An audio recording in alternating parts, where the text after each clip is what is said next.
Bom dia, boa tarde ou boa noite. Eu não sei a hora que você vai estar ouvindo esse áudio, mas é um áudio interessante para a nossa edificação. O tema é água e vinho. Isso mesmo, água e vinho. Porque Jesus Cristo, em uma festa de casamento, transformou a água em vinho? Qual era o seu real objetivo ao fazer isso? Você já pensou nisso, ouvinte? Será que ele queria apenas que a festa durasse mais tempo? Em se tratando de milagre, preste atenção, em se tratando de milagre, é essencial entender primeiro o que são os milagres na cosmovisão cristã. O apóstolo João chama os milagres de Cristo de sinal, e a função de um sinal é apontar algo. Os milagres, portanto, apontam para uma direção e não são um fim em si mesmo. São códigos que devem ser interpretados. Os milagres operados por Jesus sinalizavam a sua messianidade, evidenciavam que ele era o Messias esperado. O reino de Deus, ouvinte, não diz respeito à salvação ou simplesmente ao céu como a dimensão em que os salvos viverão por toda a eternidade. Ele é, antes de mais nada, o ambiente onde a vontade de Deus é perfeita. Sendo assim, o milagre não é um exercício do poder de Deus para aumentar o conforto humano. É, na verdade, ouvinte, uma concessão divina, uma exceção de que Deus faz para aqueles que nele crer. É somente dentro desse contexto que podemos entender o milagre em que Jesus transformou a água em vinho durante a realização de um casamento em Canaã da Galileia. E você e eu devemos estar atentos para esses milagres. Note bem, todo homem, todo homem deve crer nessa existência. As talhas de água naquela época era usada para que os judeus se purificassem antes de comer, serviam para que fizesse a sua asepsia, mas isso não visava simples higiene, como fazemos hoje. Essas talhas usadas que os serventes, que os garçons pegaram e encheram de água. Não. Numa concepção da época, essas águas tinham uma concepção religiosa. Era parte de um processo litúrgico que simbolizava a purificação dos pecados. Para que os hebreus pudessem participar de um banquete, deveria antes de se tornar digno. Por isso tinha que purificar nessa água. Jesus poderia, se quisesse, fazer com que o vinho se materializasse. Afinal, ele multiplicou pães.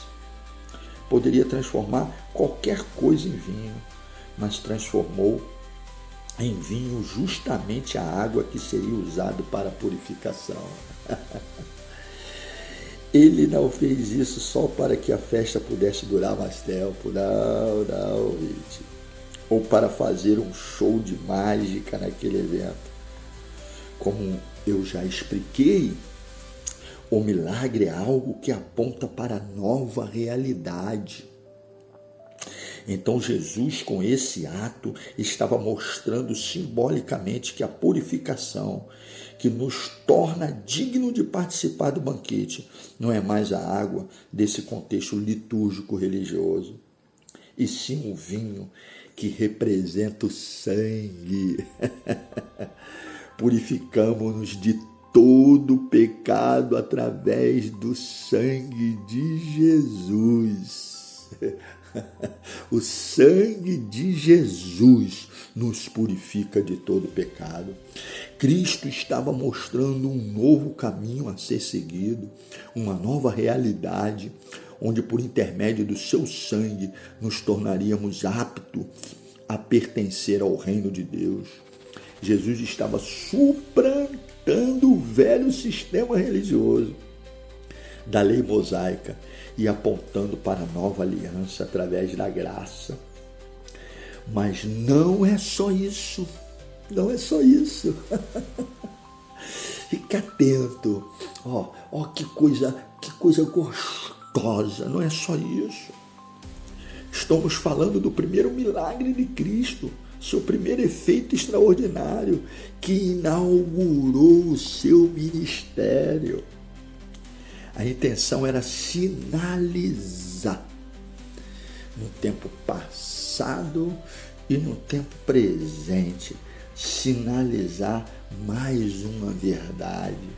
Cristo estava ali, naquele casamento, nos mostrando o grande propósito da nossa caminhada espiritual, enfatizando que a transformação é necessária e que não podemos pertencer ao seu reino se não nos transformarmos radicalmente, se não mudarmos da água para o vinho. E como conseguimos essa transformação tão drástica?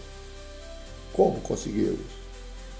Seguindo as instruções que Maria, sua mãe, deu aos empregados naquela festa. Ela disse: obedeça tudo o que ele disser. O milagre da transformação só se tornou possível porque os garçons obedeceram a Jesus. Não existe cristianismo sem transformação. Quando decidimos seguir Jesus, mudar da água para o vinho, é prioridade. Não podemos nos acomodar com os nossos defeitos. Não podemos ir à igreja, ler a Bíblia, rezar, orar e continuar a ter conduta que nós sabemos serem reprováveis. Temos de estar em constante evolução de caráter, de conduta, de relacionamento com Deus. E para que possamos, de fato, experimentar essa transformação em nossa vida, basta obedecer a tudo que Jesus nos pede. Mesmo que isso, ouvinte, mesmo que isso exija um grande esforço da nossa parte. Os empregados daquela festa carregaram 120 litros de água em vasilhas feitas de pedra. Muitas das vezes a vontade de Deus é oposta à nossa. Exige esforço. Mas se persistirmos, o milagre vai acontecer. Mudaremos da água para o vinho. O propósito último de Deus é nos transformar em pessoas parecidas com o seu Filho, para que assim Jesus seja apenas o primeiro entre muitos irmãos, como está escrito, como na palavra do apóstolo em Romanos capítulo 8, versículo 28, que diz: sabemos que Deus age em todas as coisas para o bem daqueles que o amam, dos que foram chamados de acordo com o seu propósito. Pois aqueles que de antemão conheceu, também os predestinou para serem conforme a imagem de seu Filho, a fim de que ele seja o primogênito entre muitos irmãos. Ouvinte, que Deus te abençoe, que você possa tomar posse dessa palavra, porque a mudança social que as ideologias, as políticas prometem são ineficazes.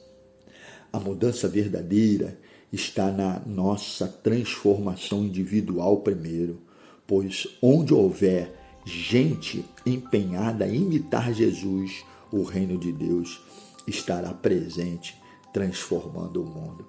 Que Deus nos abençoe, que você possa meditar e, se gostou, dá o seu like. Um dia abençoado.